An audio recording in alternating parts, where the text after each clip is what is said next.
जी अस्सलाम वालेकुम। जैसा कि आपको मालूम है कि हमने तीन दिन पहले ना हमने इनको मिलवर्म पिलाई थी। तो आज ये इंजेक्शन थोड़ा जूम कर लें, आइवोटेक के नाम से ना, फार्मूला में कोई भी मिल जाए आपको, आइवोटेक इसका फार्मूला है। उसमें आपके शहर से जो भी आपको अवेलेबल हो, ये इम्पोर्टेड है, चाइना का है जी।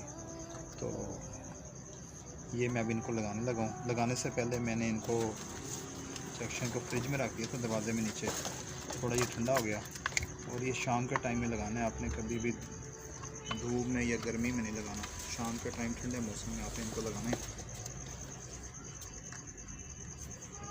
भेड़ बकरियों के लिए हम लोग इस्तेमाल करते हैं, उनके जिस्म पे जो जुएँ, लीखें, चिचड़, उसके ख़ात्मा के लिए इस्तेमाल किया जाता है। और कंपनी के हिसाब से मुख्तलिफ है। ये 40 किलो के जानवर पे हम या 50 किलो के जानवर पे 1 सीसी लगाते हैं। इंजेक्शन लगने के बाद जानवर जो है ना, जानवर बड़ा परेशान हो जाता है। तो